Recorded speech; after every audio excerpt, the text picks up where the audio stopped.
Okay, so are we ready? Is everyone comfortable and, ready to sit down and think and talk and all these things? Good. Now fuck off. Do you like how I'm swearing, but I've got a debate, a talk on ethics? Do you like how I don't like you, but I've got a talk on ethics?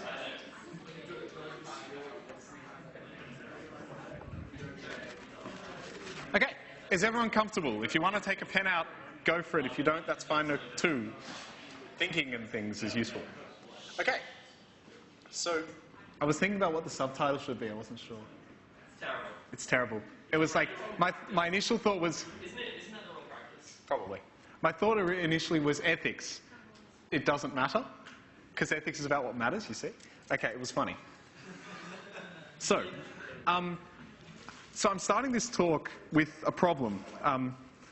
And the problem is that coins keep falling out. No. So the problem is this. I've got this bag of coins, and I have to make a decision. Like, imagine these are just a rock or something. Good, right? Okay, now I've got to make a decision. Do I throw this at Steve, knocking him out, or do I not throw this at Steve, right? I've got to make this decision. And it's not a difficult one. I really want to throw it at him. I'm not going to, but it's not a difficult decision. But it's a decision. Which one should I do? Should I throw it at him or not? And this decision that I have to make, this is sort of what ethics is about. Don't worry about goodness or like anything like that. It's about decision making, right? Which decision should I make? Should I throw it at him or not? Should I go over there or should I go over there when I'm presenting my talk? This is what ethics could be about. It's like one attempt at it. It's about decision making. You might think, it's not about that. It's about big moral truths. There's this good thing, and it's like really good. And don't you know how good it is? It's just so good.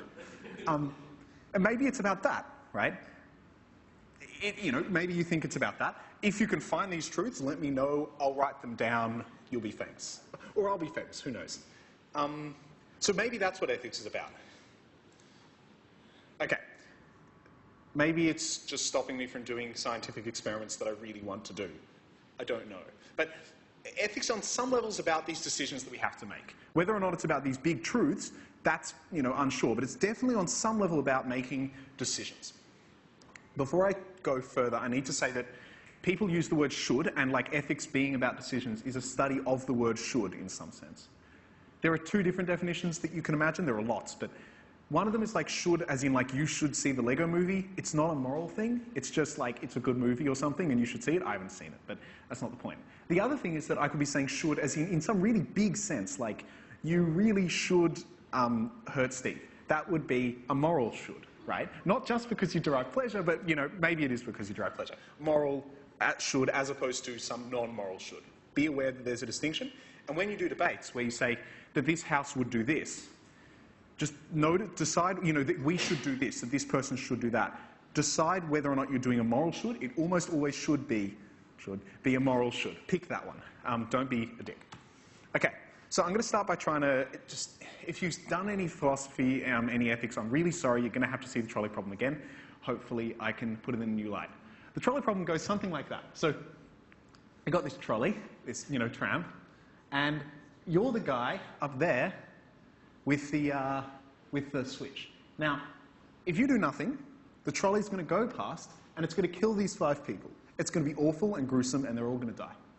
But you have a choice. You see, you can do nothing, or you can pull the switch, or push the switch, depending on the picture, and the tram will redirect and kill this other person. Now, they're tied down, so you can't shout for them to get out of the way. You can't jump in front yourself, otherwise you and them will die. So you have to pick. Do you pull the thing or not? Now, don't tell me your answer, because, I probably know what it is. But just keep it in your heads for a moment, what your answer is. Okay, now I'm going to change the thought experiment. I'm going to do something different. Now, imagine instead of that, you're on top of a bridge, and there's a tram going below, going under the bridge, and it's going to keep going and kill the 5 people who are still tied down to the track. Now there's no switch, but in front of you is someone who's really overweight. Like, he's really big. Right? Or she, we don't, no gender particular things here. You can either leave it and the 5 will die, or you can push this fat person off and the tram will hit the fat person and stop and not kill those 5 people. So the question is, would you push this fat person off the bridge? Stephen, it's not all about you, okay? So maybe you would, but just keep your answer in your head. Just have a sense of what you answered for the first, what you answered for the second. Here's the third and final one. For this one, you're a doctor. Hopefully, yes. Someone's heard it before. And there's these 5 people, and they all need an organ pretty damn quickly, otherwise they're going to die. And there's this one guy. He's asleep. He's sitting there in his chair, asleep, just chilling. And you're a really good surgeon. And you know that you can, and that the organs that this guy has are a perfect match for those 5 people. Would you kill the person, harvest his organs, and put it inside, and save the 5 people's lives? You know that you will save all 5 of the lives. Would you do it? Again, keep your answer in your head. So the common answers are, people would apparently pull the switch. People reckon they would pull the switch on the first one. They might push the fat person off, but no one wants to do the surgery, or at least very few. Psychopaths often will. Actually. No, because, and the thing is that that's about like being willing to be consistent with these moral things without having these disgust reactions affecting your decision. The point is, these intuitions we have about morality are, on some level, deeply flawed. At least they feel that way, right? You feel like the right answer might be something, but then your answer that you think is right at that moment is something else. Let me go through what that might mean. So, one way of answering this question is utilitarianism. Utilitarianism basically says we should get this utility thing, that is this good thing, and we should maximize that. So utility might be happiness or filling preferences. We want to make everyone's preferences filled as much as possible. Or just minimizing the number of deaths or something. These things could all be something that we want to maximize. And if you're a utilitarian, you should be okay with pulling the switch. You should also be okay with doing the surgery, right? So maybe you're not utilitarians, at least on an intuitive level. But if you are a utilitarian, then you should definitely perform that surgery. Utilitarianism is a form of consequentialism, which is basically one of 3 big moral theories. Only the consequences matter. We don't care about means to an end, none of that shit, just the consequences. And you might say, but when do I measure these consequences? Is there a final time and we just measure it? There are ways of getting around it. One way of getting around it is to check the goodness levels at all of the times, the utility at all the times, and find the way of getting the most value that we can out of it, something like this. Maybe it's a bit iffy, but you can imagine the idea. Just as much good as we can over time, something like this. But again, maybe you're not a consequentialist, because maybe you probably didn't want to do the surgery. You're probably not a utilitarian, or maybe you are and you just think you have to fight that. But maybe there's another way. Maybe this is the other way. Deontology. It's the second big class of ethical rules. So deity, like God. Ontology, like existence. That's a technical term too, but God made the rules is effectively where you can imagine this came from. It's not all about God. You don't have to be a religious person to believe it. What it basically says is, there are these rules, and you've got to follow them. Instead of having a principle, maximize utility, that's not a rule, right? It's just go for that. This has follow the rules. So the rules might be don't lie, right? And that could just be the rule. As long as you do that, you're fine. Anything else, just perfectly fine. Just don't lie. But there are problems with this. What if an axe murder... and I should probably mention that the guy who came up with this, in some sense, is a guy called Immanuel Kant. His last name is to be pronounced Kant. I'm not kidding. He's German. They're strange. Importantly, he thought that the way that you do this is that you look at it one way that he talked about this is to say that you should will that whatever you do be a universal maximum. What does that mean? Something like, whatever you do, you should be okay with everyone doing it. Because and you can look at it something like, if I lie, if everyone lies, then that would be really bad, so I shouldn't lie, because I don't want everyone to just be walking around lying. So, axe murderers. You don't want everyone to be hiding the truth from people, right? You don't want anyone to be lying. So both of those things are out. So what if an axe murderer comes up to you and says, I'm an axe murderer. I'm going to kill your family. Where are they? Should you tell them? Well, according to Kant, yes. Now, maybe his rule is wrong. Yeah, don't lie. I would lie. I would lie. I would say that my family's over there, right? But it's actually over there, or something like this. I don't want the axe murderer to find my family. But the thing is, maybe that's the wrong rule, but if that's the wrong rule, like, how did he come to this conclusion? You've still got to find the rules, right? It's already difficult enough. But whatever rules you have, check them with extreme examples and see if they're the right rules. Maybe they're the wrong ones. The point is, this is another set of, like, moral theories. It might be true, it might not. Just, it's another attempt at moral truth. Rights, they're a deontological thing, probably, as far as I can tell. Like, you're not allowed to vitiate someone's rights. It's like bad. If you do that, bad. If you don't do that, good. But, like, what happens when there are rights that, like, don't go together? So, for example, do I have a right to absolute freedom of speech? Do you have a right to freedom of persecution? Because if I'm allowed to say whatever I like, then hate speech is allowed. And, you know, and Token from South Park would be pretty annoyed. Token black person, his name's Token. It's awful. Token wouldn't be happy at all if I started yelling hate speech at them, because freedom from persecution. So some of these rights are in conflict. If rights are in conflict, then like, you can't follow all the rules. I mean, like, I can, but I can't. I might set up an instruction that allows for things to not be fully met. So you just got to be careful that these rights might be in conflict, and lots of them are. This is why we have a human rights panel that actually look at these things. And maybe we should just try and maximally fill these rights. But if we're maximally filling these rights, we're not actually filling all the rights. So that's like not following the rules. It seems like society's done something wrong. Anyway, that's a start. Maybe there's another try. Maybe there's virtue ethics. This is the other big group of things. Be virtuous, cultivate virtues in yourself. You see, that's great. Virtues being goodnesses or something. Which virtues? Socrates had the answer to this. See, there they are. Wisdom was the best, because you could learn about things, you could know about reality, and all the rest would just come once you're wise. But these are the things you want. You know, courage, piety, justice, moderation. If you have these 5 things, you're a good person. And you cultivate them in yourself. He had a conception of a soul, a dominion for him, but that doesn't matter.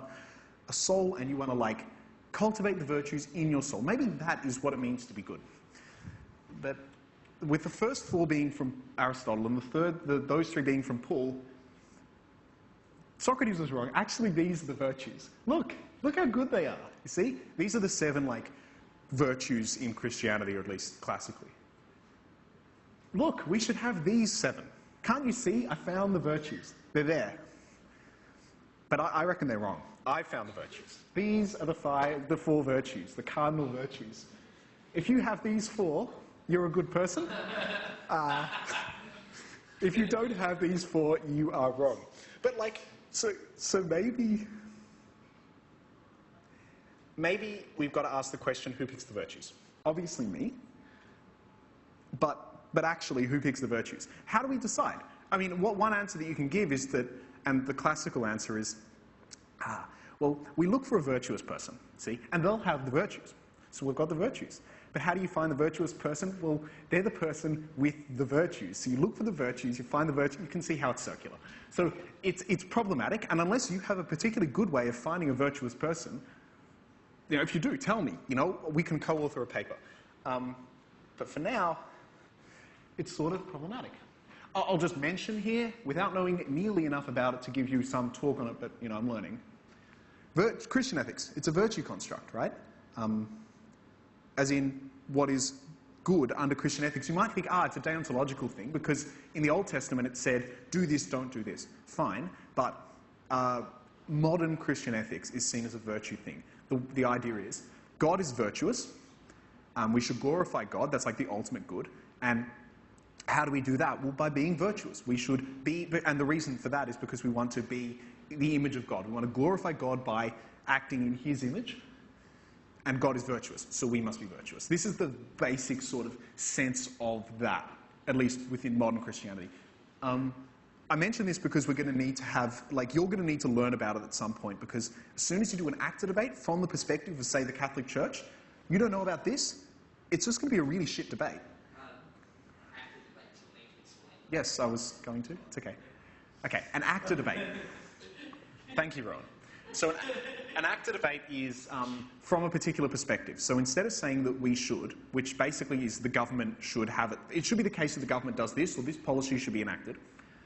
An actor debate says, from this group's perspective, or this person's perspective, this is what one should do. Now, if I said the Roman Catholic Church should, I don't know, apologise for this, or should enact this change, I'm not debating about whether or not it's a good thing from my perspective, as, let's say I'm a preference utilitarian, which I'm not, but let's say I were. That's not what we're doing. We're saying from the perspective of the actor, what should they do? And if they believe that Christian ethics, you know, some Catholic variant, is true, then you're going to want to talk from their perspective, right? So you can't sort of just pretend like it doesn't exist and just stick within your preference utilitarian view. Yep. So how often you have to act for someone whose perspective really sucks? Like, it's just... Okay, so there are a few things. The first is that their perspective doesn't really suck. I say this as an atheist. It's coherent, and it's interesting, and it deserves attention. That's just the first thing. The second thing is, you know, when you're doing, you know, often enough, you know, 50% of the debates, if you have stances on every debate, 50% of the debates, you're not going to be happy with what you have to argue for. So learn to be a little less certain about the stances you have, and like try to inhabit the worlds of the people who are arguing. Like, they're not, no, these people aren't crazy. Like, there are lots of them. Some of them are really smart. They must have something going for those views. So don't be so, I don't know, like, I was like this, right? I was like this super atheist, yeah, Christians are stupid or something, right? And it's really, really easy to do. I can't imagine that you'd never have to argue for something obviously racist or sexist or anything like that, unless Steve's writing the topics or something, right? But with the exception of that, just basically, it might seem stupid, but it's probably not. Just that? Okay, cool. Yep. If in an active debate, Yep. one person has taken one perspective, does the other person take an opposite perspective They have- in that realm? Or... They have to, I mean, they have to be for the same actors. So if I'm like, the feminist movement should blah, it's a broad thing. It's not one person, and it's very varied, but you have to be talking about the feminist movement from the perspective of the feminist movement. You sort of can't diverge too greatly. Like, if I'm talking about from the perspective of the feminist movement, one part of the feminist movement, you could talk about another perspective, but I can't start talking about the men's rights activists, because they're not the people that we're interested in, or at least the crazy ones. They're crazy. Sorry, can I just make the point that Yep. active debates, they're a fairly new thing that's coming through in debating, and because of that, they're considered to be really hard to get a grip of, so there will almost certainly be some more intense training on that sort of concept at some point in time. Yep. Whether probably for races, so they're not panic too much if the concept of not arguing from a government enacting a policy point of view is a bit different. Yep. There will be more targeted stuff. Yep. Okay. So this question, which theory is right, or even is a theory right? This is metaethics, meta being a level above, you know, like metaphysics is not about the physical laws themselves, but like how do they come into being, and, you know, these weird things that we say are metaphysical. Anything that I said meta is a level above. Metaethics is like, how do we pick our ethics? Which ethical theory is true? Not which one is true, but how do we figure it out? Okay? They can't all be right, because, I mean, I gave an example of two ethical theories that are mutually contradictory, and I'm sure you can construct two ethical theories that are mutually contradictory, like maximize the number of dogs and minimize the number of dogs. There you go. I've got two ethical theories that they can't both be true. So we can't have every ethical theory being true. Maybe we should look at some of the nice ones and look at which ones of those are true. But even then, they will imply different actions. And given that ethics is about acting and which decisions we should make, they can't all be right. How do we choose the right one? I don't know. I mean, as far as I can tell, there might just not be a right one. And even if there were, I couldn't figure out how to find it. Like, do we find it floating in the sky? Is it like under a rock? I don't know. Maybe we should trust our moral intuitions, but they're flawed too. So the point is, it's a difficult thing, and it's certainly not like settled. If you have a particular ontological, which means existence beliefs, so if you like are a Christian, probably you're going to know pretty well. Hello. Probably you're going to know pretty well. Sign these things, write your names on them and stuff. you want to debate market on that as well? Yes, that's important. So, yeah, if you're a Christian, probably you're going to be like, oh yeah, following God is good, although even then, that's not absolutely certain. Point is, we don't know. I say this because we need to go back to reality now and actually make the decisions.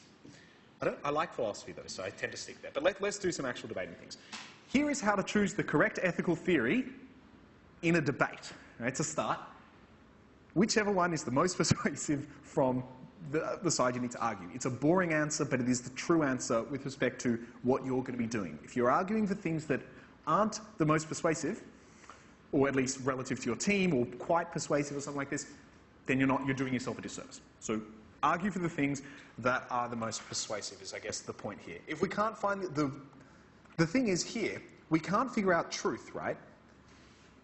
We can't figure out what is like moral truth, but that's great for debating, and it's crap for debating. It's great because you can choose a side. You can actually alter which moral theory you're going to be playing with. But it's bad because there's no like set moral theory that you can just sort of like argue within and have like a nice, tight, logical debate that you might want to have.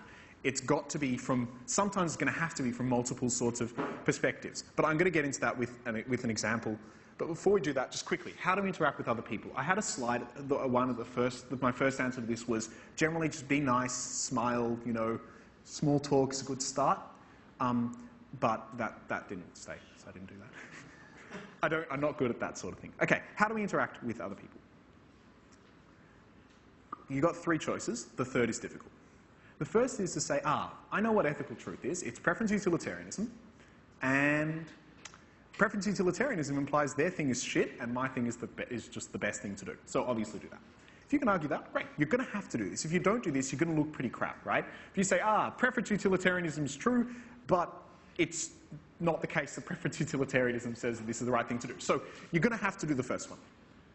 The second one, refute them on the grounds of their ethical system.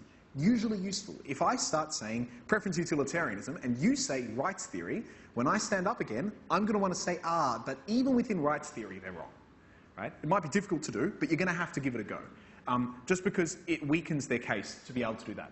The third one is obviously going to be really difficult because we don't know how to do metaethics properly. If you figure out metaethics, tell me. But for now, refuting the ethical systems themselves, the only way that you're going to be able to do that is on some like intuitive level, because remember, you're trying to convince an adjudicator, so maybe you can do that, but like, it's difficult. So don't be too, like, don't think you can go into that. But just like, to get a sense of that, let's give an actual example. So remember, what we're trying to do is refute them on the grounds of my ethical system, refute them on the grounds of theirs. These are the two things that we might want to try and do.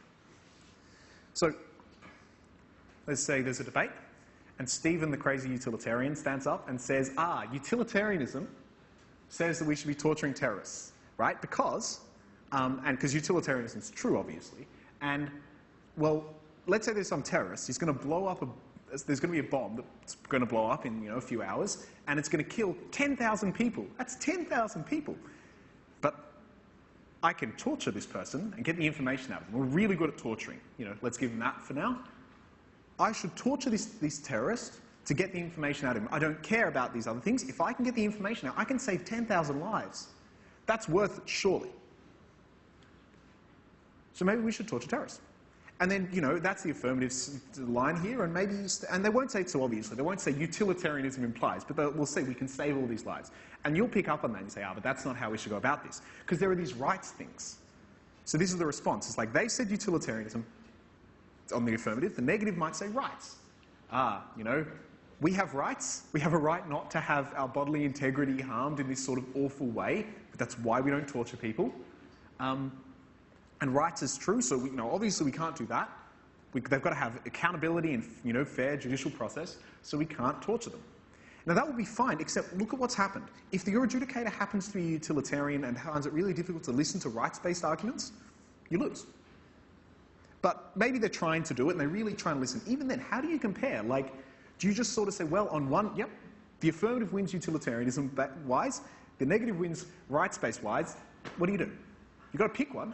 So what you want to do is deal with the other team's thing and say this is why what they're doing actually implies what we want to do. So the rights-based person could say,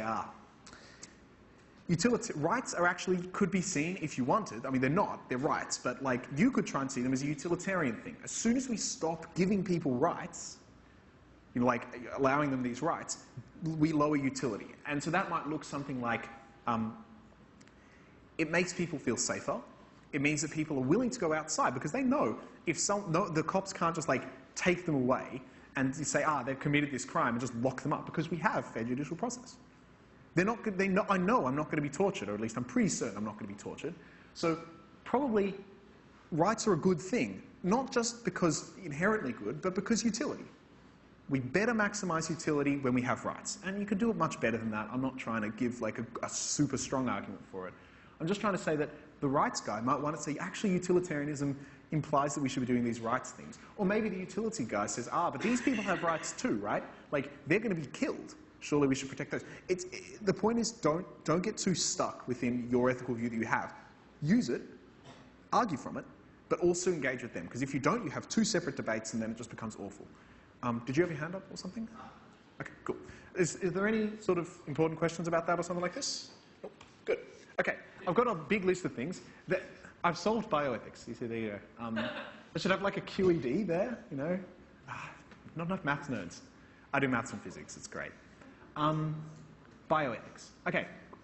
So, like, I want to sort of get through here. It's like, even if it's not so obvious what ethical things you're actually going for, you still want to have some sort of principled case underpinning things. So the first one thing is not an ethical thing. It's like, what's this life thing? Does life begin at conception or not? If you believe life begins at conception, probably abortion, bad thing, right? If sanctity of life is important and life begins at conception. If sanctity of life isn't important to you, and all that matters is like preventing pain, probably these, like, you know, say a week-old zygote or whatever it is, probably it doesn't feel much pain, and it's okay to have like really early-term abortions, right? But maybe it's not so good later because maybe it feels pain. It's hard to tell, but the point is that when you know things about the nature of like when something is alive, and if you have a decision about the sanctity of life, you've got to have to argue each of those things. But once it's fallen out that this is actually true, that life is sacred or something like this, the debate comes pretty quickly from there. So these like four fundamental ethical questions matter for the debates. Let's see. Okay, we've got time. Life extension stuff's sort of cool. Like, should I be able to, or like human enhancement, like should I be able to improve our brains or make us live for longer? There are reasons, you know, from at least from a religious perspective, to say no, we don't want to be playing God. We don't get to choose these things. They're too fundamental. You've got to have to argue those moral points there. But they're not so existing in debates these days. Maybe the next ones are more relevant. So, vaccination. Like, should I be forced to vaccinate my kids? Or at least to send my kids to a doctor to get them vaccinated, right? I shouldn't. Don't force me to this. But that's not actually what the thing's about, right? The question really is, who makes the decisions about your health? In fact, sorry, the health of your kids. Who makes the decisions about your health? Your parents or the government? So, and there are different ways of answering that. From a utilitarian perspective, probably the government, right?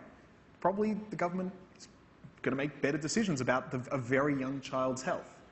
Like, there's nothing special about me as a 6-month-old baby that says that my parents are going to be able to look at me and say, of course I should vaccinate my kid, because can't you see his head's shaped a bit funny, not the right one? They can't know. The government knows pretty well, because they send them to a doctor, and the doctor looks and says, I have lots of medical expertise, let's vaccinate the kid, right? So utilitarian, probably that.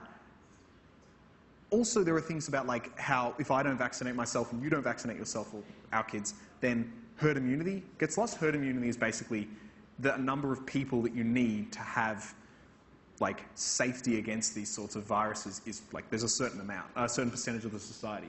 And once less than that happens, then you're at risk.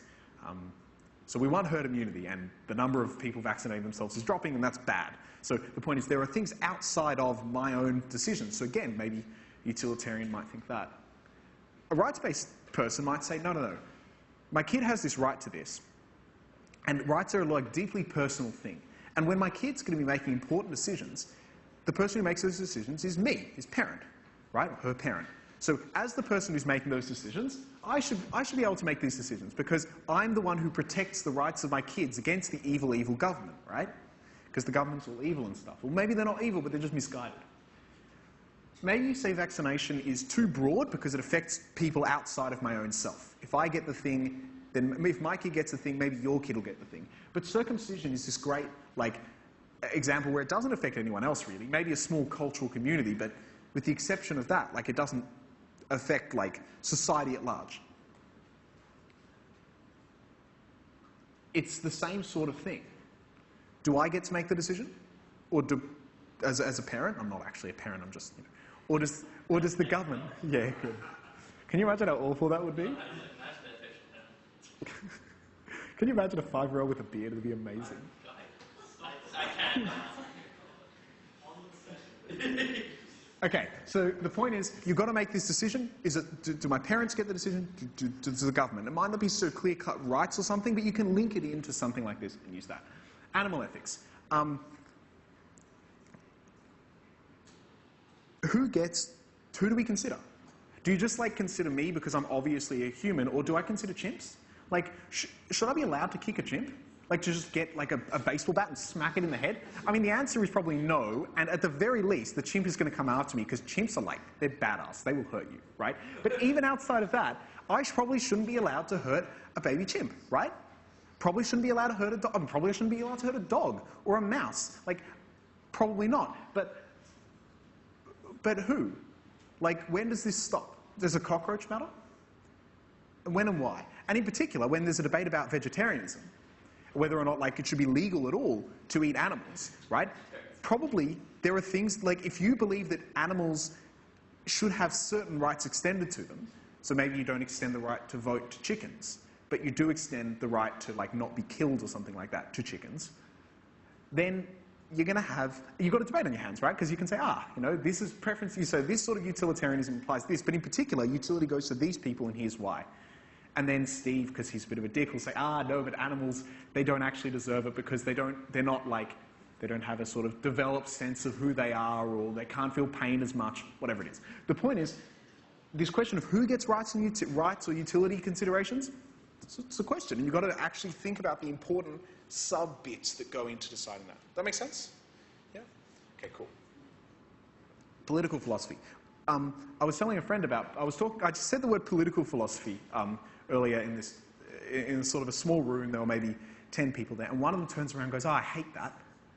And they thought that I meant politics. And yeah, sure, I can imagine being frustrated with the state of Australian politics or something like that. Great. But political philosophy is different. Political philosophy is about, like, the structure of society. What sort of societal structure should we get? Should people be able to vote? Who should vote? Why? When? How? These sorts of things. How do we run stuff?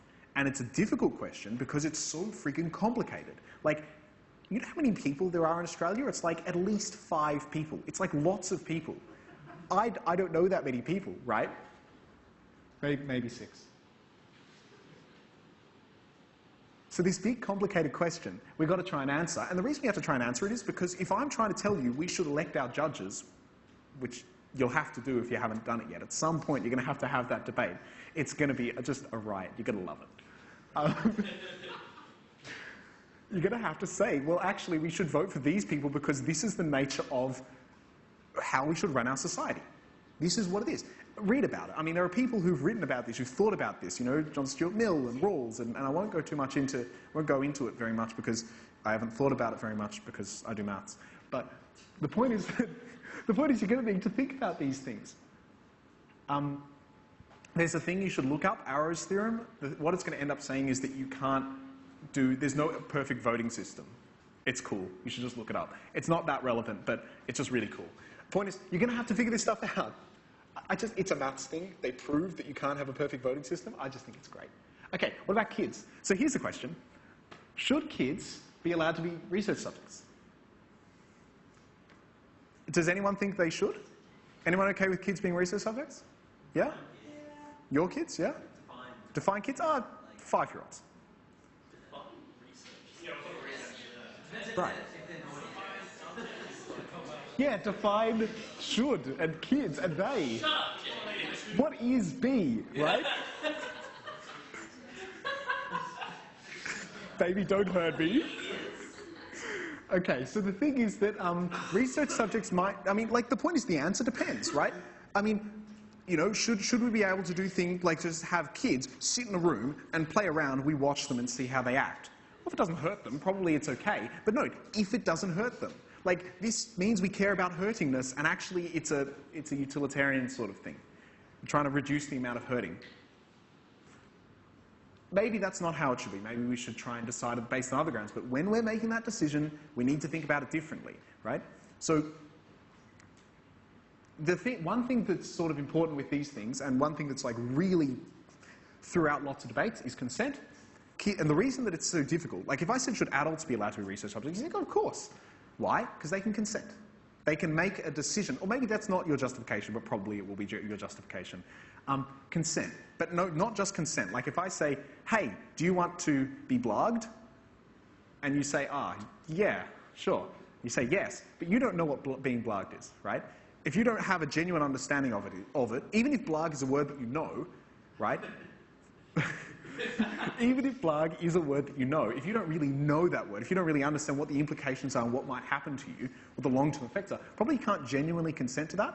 So you want to think about whether or not someone can genuinely consent. Are there important pressures? Like for kids, do they have peer pressure to do this sort of thing? Even for adults, do they have peer pressure, right? If these things are there, possibly their decisions aren't good decisions, or might not be, and so they're not really consenting. Think about consent, look into it. Important thing here is that it's genuinely informed, right? It has to be informed consent. This is the general reason why we don't have kids voting, because they can't really inform themselves. This sort of thing. So think about it. Don't just, sit here and go, oh, consent. I know about consent now. It's done. Think about it, read about it, actually do your own research.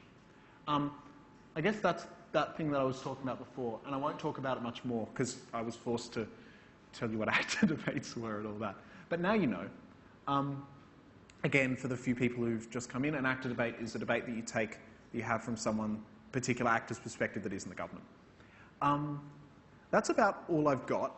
One thing that I'll do is I'll say there are all these, there are resources. Practical ethics is a very common starting point. If you want to read about ethics and you want to learn about it, it's basically an introduction to preference utilitarianism, but it's still really good, I reckon. At least I've been told. If you want some specific books, let me know. But, the internet, that one is really good. It's really good. They tell you about, they have things, like genomics, or is it like, should we, human enhancement stuff, or should we, like, whatever it is. Like, it's up to like a few new articles every week. It's run by Oxford, people at Oxford. They're pretty good. So I like that one. That's about it. Does anyone have any questions, any ethical questions that they want, answered? Do you want to know what I think? I don't know.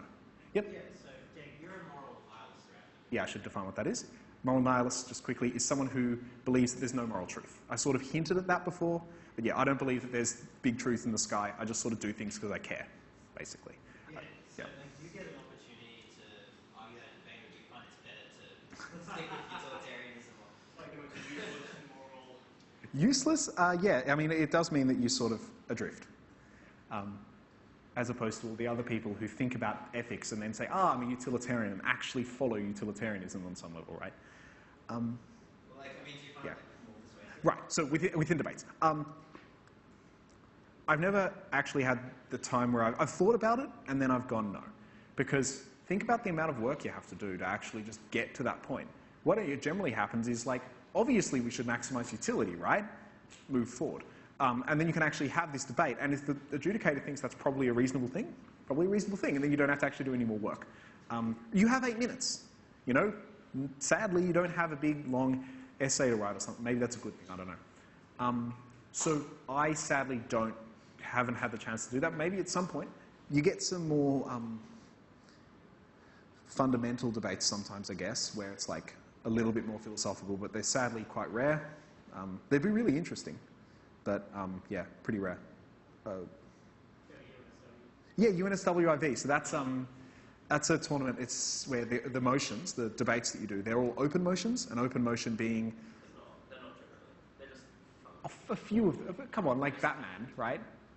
So... There were no open motions last year. Okay, well, in previous years...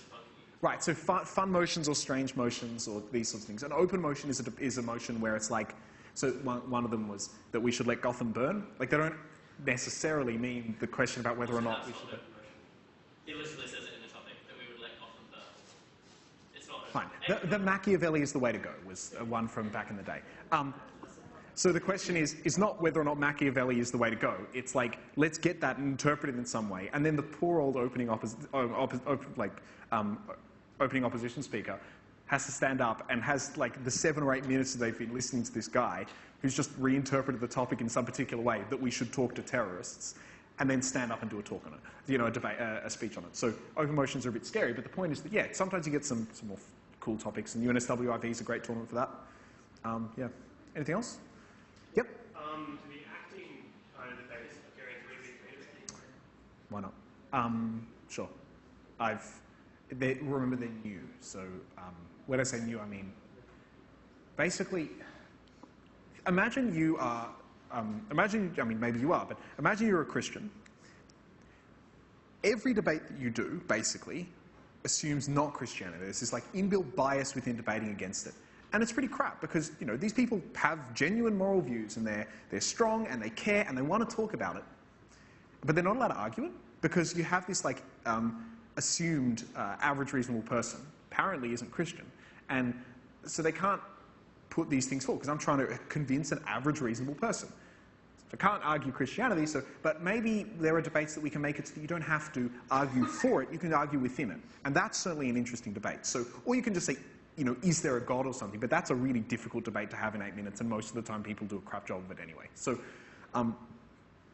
the answer is they are a new thing because we're only somehow just realizing this now, that people probably want to debate from other perspectives. So don't be too afraid of them happening. But when they do, I guess you'll find out. But yeah, they can happen in 3 and 3. Why not? No particular reason not. Anything else? Anything?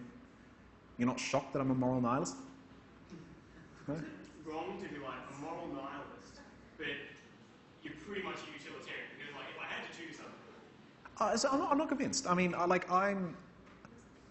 I'm sometimes a utilitarian, but I'm sometimes a virtue guy because, it's hard to actually calculate utility. I don't know, it's sort of difficult. So I just sort of think, oh yeah, I'll probably do things that I feel are good, but sometimes when I can calculate it, I do, and maybe I don't. It's all very difficult. The thing that matters is that I care, and I act to try and do things that the caring happens. So, for example, I'm a vegan nihilist, which is great, because no one's a vegan nihilist. Like, they won't say, I'm a vegan nihilist, and everyone, what's going on there? So yeah, that's. Sorry? Yeah, and I don't really know what caring about something means yet. If anyone knows, let me know. But apparently I care. It seems like I care. So I do things. If anyone else has a better basis for action, let me know. But until then, I think that's about it. So yeah, thank you very much. Before you clap, whatever. The one other thing is that we have, yes, that thing that we do. It is pre-Easter's thing that